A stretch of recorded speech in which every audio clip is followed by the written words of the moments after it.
Hello बच्चों, आइए प्रश्न को देखते हैं। एफ एक्स कोई फलन है, इस तरह से दे रखा है 3, 4, 5 और ये इस तरह से परिभाषित है। 3 जब है जब x का मान 0 से लेके 1 के बीच में, तो एफ एक्स बराबर 4 है जब x का मान 1 से 3 के बीच में है, और एफ एक्स बराबर में 5 है जब x का मान 3 से लेके 10 के बीच में है। इसकी सततता की हमें जांच करनी है। प्रश्न को हल करने से पहले इसकी मुख्य अवधारणा के बारे में चर्चा कर लेते हैं। मुख्य अवधारणा, तो देखो सबसे पहली चीज हम लोग इसमें कोई भी फलन सतत है या नहीं, इसके लिए क्या आवश्यक है। जैसे मैं बोलूं एफ एक्स, यदि एफ एक्स एक्स बराबर ए पर सतत है, तो सतत है तो इसके लिए शर्त ये अनिवार्य है क्या, इसके लिए LHL जो है वो RHL के बराबर होना चाहिए, और साथ ही साथ ये दोनों F एक के बराबर होने चाहिए। LHL का मान किसके बराबर हो जाएगा, देखो LHL बराबर हो जाएगा ये लिमिट h अग्रसर है 0 की तरफ, और यहाँ पे बन जाएगा f a माइनस में h के बराबर, ये बन जाएगा। और इसी तरह दूसरा अपने पास RHL, ये किसके बराबर बनेगा, लिमिट h अग्रसर है 0 की तरफ, और यहाँ पे आ जाएगा f a प्लस h के बराबर। ठीक है। अब देखो सवाल को हल करते हैं आगे की तरफ। यहाँ पे क्या बनेगा, देखो पहले तो मैं फलन को लिख देता हूँ इस तरीके से। फलन अपने पास है एफ एक्स बराबर में 3, 4 और 5। यहाँ पे x का मान जो है वो 0 से लेके 1 के बीच में है, यही दे रखा है ना। ठीक है, 0 से लेके 1 के बीच में x का मान दे रखा है। उसके बाद में देखो x का मान 1 से लेके 3 के बीच में दे रखा है, x का मान 1 से लेके 3 के बीच में दे रखा है। और यहाँ पे देखेंगे x का मान 3 से लेके 10 के बीच में दे रखा है। तो पहले तो इसका सबसे आसान तरीका है ग्राफ से मैं इसको समझा दूं। तो देखो ग्राफ से कैसे बताएंगे, यहाँ पे अपने पास ये कार्तीय तल आ गया। ठीक है जी। अब कार्तीय तल में बिंदु निर्धारित कर देता हूं मैं। यहाँ पे देखो सबसे पहली चीज बिंदु निर्धारित करना पड़ेगा। ये अपने पास 0 आ गया, उसके बाद में ये अपने पास 1 आ गया, उसके बाद में बोलता हूँ कि ये अपने पास 3 आ गया, और उसके बाद में बोलता हूँ कि ये अपने पास 10 आ गया। ठीक है, यही दे रखा है ना। अब देखो यहाँ पे 0 से 10 के बीच में ये फलन परिभाषित है, तो एफ एक्स का मान जब 0 से लेके 1 के बीच में रहेगा, तब अपने पास ये 3 के बराबर है। मतलब कि ये अपने पास इस तरह से, ये मान लो ये 3 है, ये अपने पास 4 है, और इसको आगे की तरफ और बढ़ा लेते हैं, तो मान लो ये अपने पास 5 है। तो देखो इसका ग्राफ किस तरीके से बनेगा।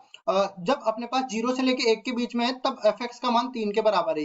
ये ग्राफ है एफ एक्स और एक्स के बीच में। तो 3 जब 0 से 1 के बीच में है, तो यहाँ इस तरह से अपने पास एक सीधी रेखा आएगी, मतलब नियत मान है ना। उसके बाद में हम देखते हैं जब 1 से लेके 3 के बीच में है, तब ये 4 के बराबर है, तो यहाँ ये बिंदु आ जाएगा। और देखो ये वाला बिंदु अपने पास क्योंकि यहाँ पे एक इसमें शामिल है, तो एक जब शामिल है x बराबर 1 पर देखते हैं तो 3 के बराबर है।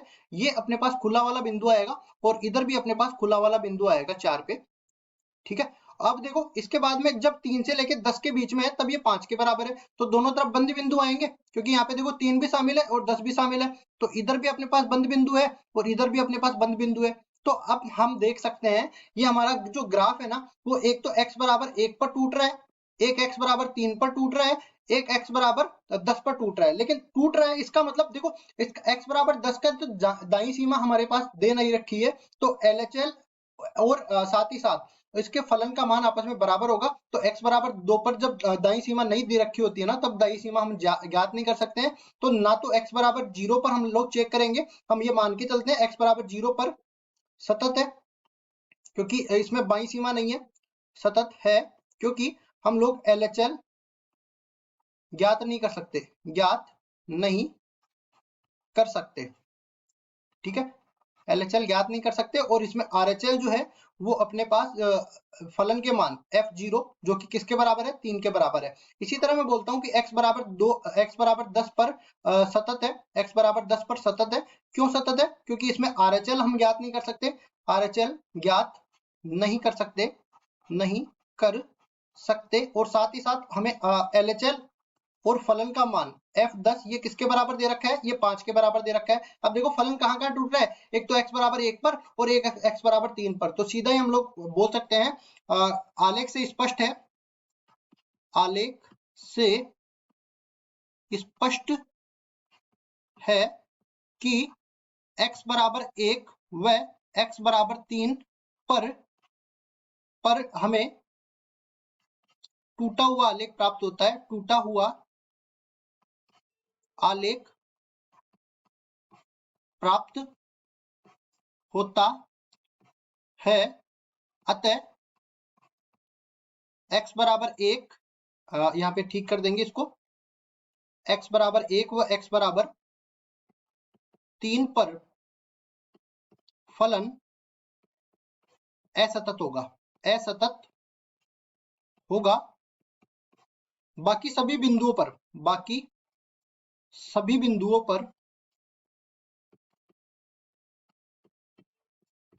फलन सतत होगा, फलन सतत होगा। अब देखो हमें केवल किनारे के बिंदु चेक करने होते हैं कि इन पे सतत है या नहीं, बाकी सारे बिंदु तो देखो यहाँ पे अगर मैं 0 से 1 के बीच में कोई भी बिंदु उठा लूं तो ये सतत है, ठीक है, कहीं पे भी टूट नहीं रहा। इसी तरह 1 से लेके 3 के बीच में सतत है, कहीं पे भी नहीं टूट रहा। इसी तरह 3 से लेके 10 के बीच में सतत है, कहीं पे नहीं टूट रहा। टूट कहाँ रहा है, एक तो 0 पे, एक 1 पे, एक 3 पे और एक 10 पे। ये अपने पास जहां जहां टूट रहा है, मतलब किनारे के जो बिंदु है इन पे हमें चेक करना होता है। तो 0 और 10 के लिए मैंने बता दिया कि इसमें एक तो इसमें तो बाईं सीमा नहीं है, इसमें दाईं सीमा नहीं है, तो जब प्रांत में ही नहीं है तो उनको चेक भी नहीं करना। बाकी इसमें देखो दाईं सीमा इसके फलन के मान के बराबर है तो हम लोग बोलेंगे ये सतत है। इसी तरह इसमें बाईं सीमा फलन के मान के बराबर है, इसलिए हम बोलेंगे कि ये सतत है।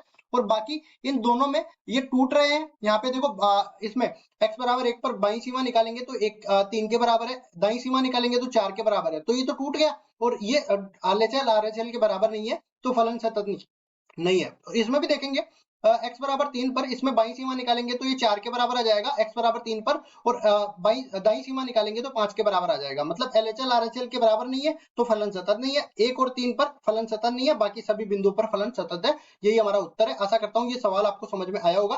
धन्यवाद।